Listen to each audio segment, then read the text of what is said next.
Hello and welcome back to my RC channel. I'm AndyRC and today I'm checking out the Taranis Q X7. This is a new FrSky transmitter, and you may know that FrSky is a popular brand in the hobby, and that is mostly because of this guy. So this is the Taranis Plus, and it's pretty much been made a standard in the mini quad community and the hobby in general. Not really because it's cheap, because it's not. I think I paid £187 for this, but what it does is pretty remarkable compared to its competitors from Futaba and JR, etc. So it's very popular, but because it still is out of a lot of people's price range, FrSky have come up with this. It's the Taranis Q, and it's sort of a mix between the Taranis Plus and the Horus. So the Horus is another transmitter that they make. However, this one has had the price slashed. Now, when I got sent this, the price was about £97 without a battery, and recently I have seen that they are now adding a receiver, which sadly has bumped the price up to about £116. And you may have seen that there's a listing on Banggood's site at the moment. I don't know how long that's going to last for, but they are selling the Taranis on its own. It's in coming soon status, but it's at £148, so £116 with a receiver, £148 without a receiver. That makes this one a little bit more attractive, doesn't it? But regardless to that, I do like this transmitter because it does have some features that I think have been improved from the old one. And first of all, that is this dial here.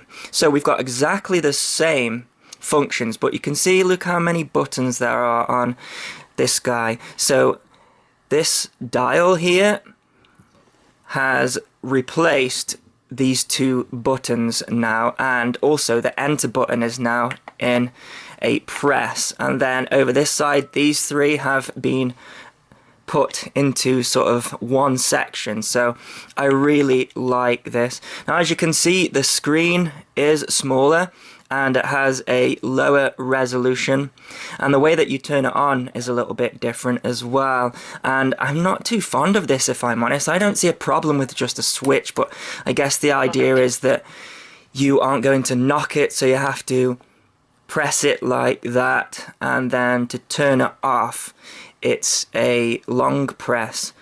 Well, I think the gimbals are slightly nicer than this one as well. This one's got a more modern look. The speaker is better than on the original Taranis, and we have got less switches, but we have the switches that I usually use on a mini quad, so I think that's okay. For example, I usually have my mini quad arm on a 2-position switch like that, and I usually have my modes on a 3-position switch. We've got the usual trainer switch up there, and then we've got another 3-position switch there, 3-position switch there, and 3-position switch there. So again, only one 2-position switch. I wish one of these was a 2-position switch. I think they are useful. And then we have got these potentiometers here. That one doesn't center. This one does center. And we have a more updated style antenna, kind of like a DJI style antenna. It is 2 dB. And then if you check out the size, it's actually bigger than the original Taranis, and I'm not sure about that. It's also sort of curved as well, so it curves in the hands, and I'm having to get used to that a little bit. Weight-wise, it feels about the same. I can't tell the difference. Both of these have got their batteries in, and I'll talk about that a little bit later. And we have got the trimmers here as well, and you can hear that I've got my throttle on a ratchet, and that is because the original came on a ratchet. I prefer a ratchet, and this comes from my days of training people because if you've got like a couple of clicks that you can move up on the throttle, if you were training someone, you could go up on the throttle 6 clicks and they could count 6 clicks, and that would give you an idea where their throttle was as well. But of course, if you're flying on your own, that's not too much of a problem. I just like a ratchet, and also being mode 1, you can sometimes knock the throttle when doing the aileron, and I quite like a ratchet, so there.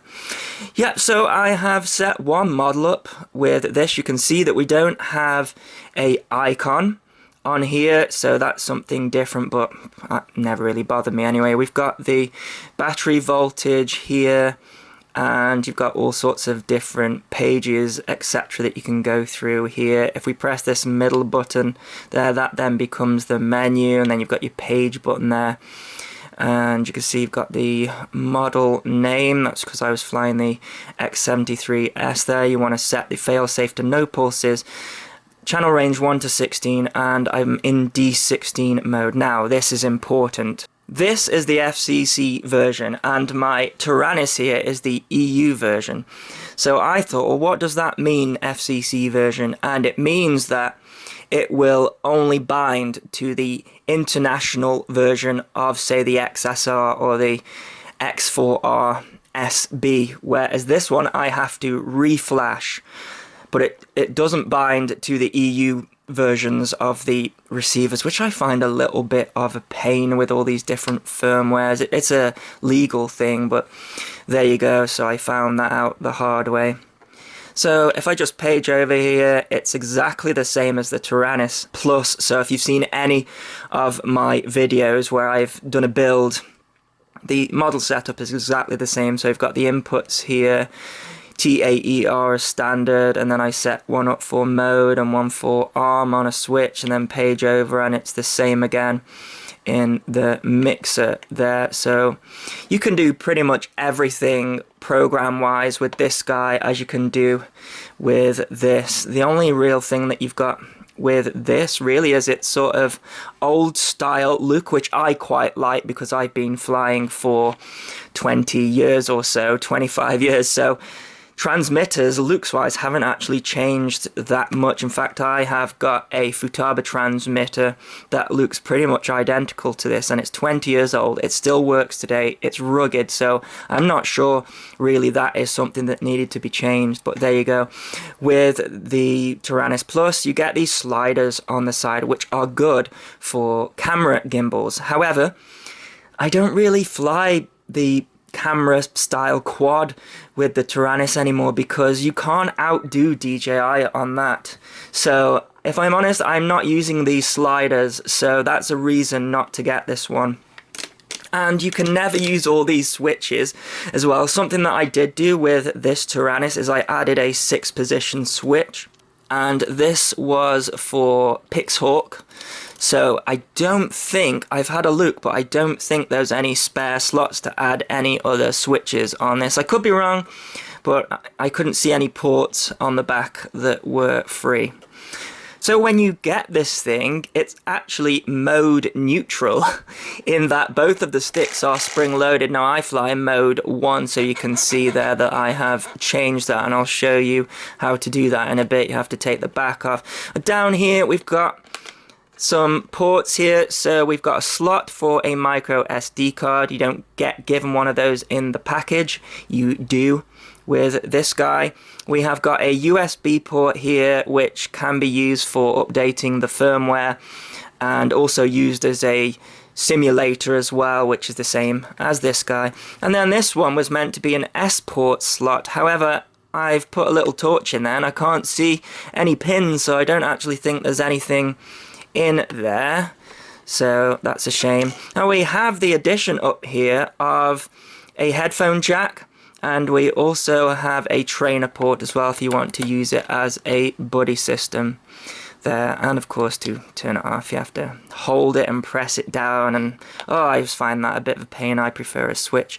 And we've got a thing that we can have a lanyard sort of neck strap thing, and you get given one of those in the package as well. You are also given a load of stickers if you like that sort of thing, and also a manual as well that's quite extensive, so that's pretty nice. Now in my package I was not given a battery, and I was really surprised to find that when you open this, we have some slots for AA batteries here. Now don't worry, this can be taken out. We've got 2 screws there and 2 screws at the top there, and then this thing sort of just falls out and it's on a balance connector plugged in to the transmitter. But yeah, I thought that was a bit of a shame, because this guy, alright, you get given an iCAD battery, and I replaced it anyway. So if you look in here, I've got a Luminaire battery that is about 2,500 milliamp, and it's designed specifically for this.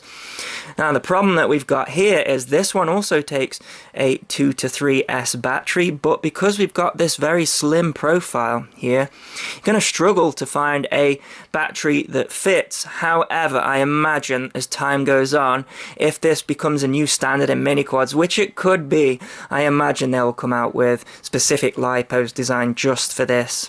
So just like the Taranis Plus, we have got the option to add modules in here as well, which is pretty cool. So I quite often use a DSM-X module here, and that should just slot straight in, and you can go into the option on here and use external RF, which is fine. And also they mentioned that S port feature was missing there. However, you're going to be able to use one of these pins here, just like I've done many times, flashing the EU firmware on the back of here. And one thing that I did notice is when you take this back off, these pins, they get stuck in this little slot here, so be very careful. You can see that one of mine has got a little bit bent there, so be very careful when slotting this back together, because there's not a lot of wiggle room for those to come back through.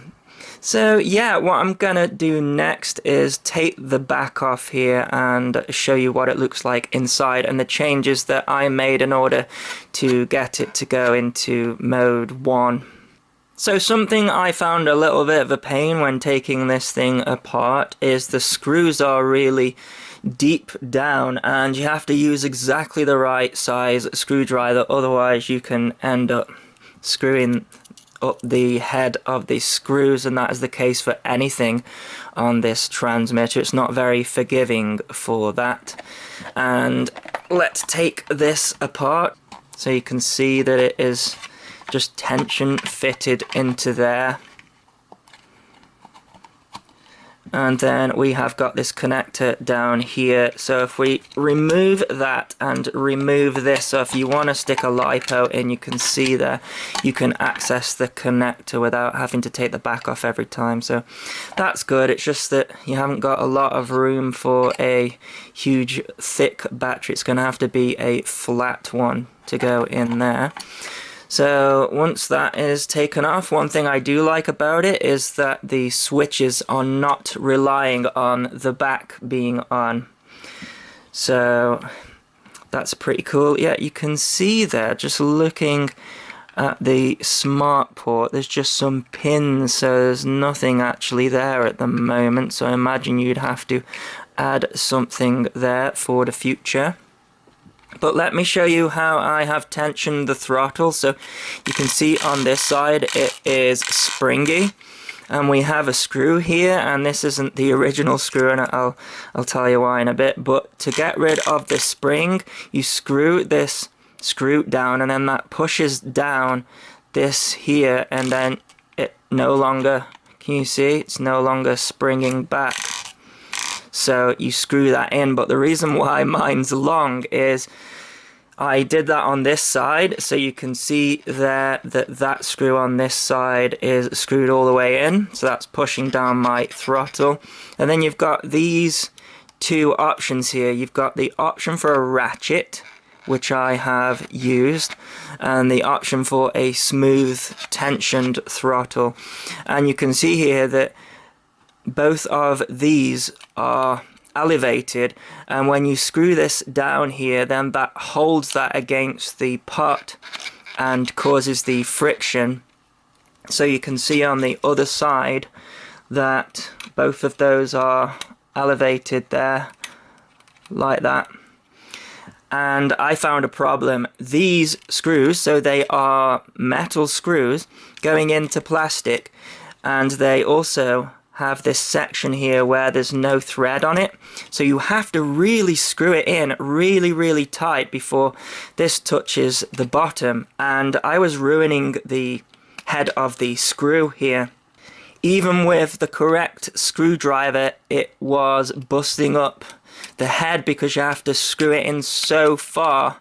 So what I ended up doing is these screws here are the same size but not as long lengthways, so I unscrewed this one because it's not needed anyway, it's not doing anything, and I put that in there and that screwed all the way in much easier, and then I've just stuck this one on this side here just to keep it safe. But you can see very long screws, and that head on that screw is absolutely ruined, like I say, even with the right screwdriver, so I thought that was a little bit of a pain. Now, just looking up here at the antenna as well, it has a connector on it this time, so that's good. It's not soldered direct, and everything looks very good quality. You can see down here we have a little tiny motor there with a half-weighted thing on the end of it there to make it vibrate, and that seems to be of the same quality of the Taranis Plus. I can't tell the difference with it anyways. Like I say, I'm looking for some spare ports to add other switches. We've got a couple here, but I can't see them labeled up as switches, so I don't actually know if that's going to allow us add some more switches. On the Taranis Plus, that was here, and I can't see anything here, so maybe we can't add any more switches, but the experts will have to see with that. So once you have done all that, you can then long press the menu button, and then that takes you into the radio setup. You're going to want to change the date and time, which I haven't done yet, but that's important to do, so make sure you do that. And also, if you're using a 3S as well, it might be worth changing the battery range there as well. But I'm just using these AA batteries at the moment, so if we scroll all the way down to here, you can see there that we've got mode there, and then you can just press enter in the dial and change the mode. So you've got mode 1 to 4, which is nice, but of course I want to stay on mode 1. So there you go, that is my review of the Taranis Q X7. I like it, I think it's going to catch on. However, whether it's going to replace its bigger brother, time will tell, because a lot of people already have one of these. It does have more features, like the bigger screen and more switches, and if you're into aerial photography, that sort of stuff, and more switches than you can shake a stick at. But it has flaws as well. The speaker buzzes and it looks quite dated now, really, but we do have that big battery option that we can put in there, and we have everything else that this guy has, really. It's just that it's been updated. I guess what we really need is one of these with the updates that this has had, like the dial, and call it the Taranis 2 Plus or something like that. I think that would be cool. Well, there you go. I'll put a link in the description if you wish to get one. As always, thanks so much for watching. Please continue to subscribe. Cheers.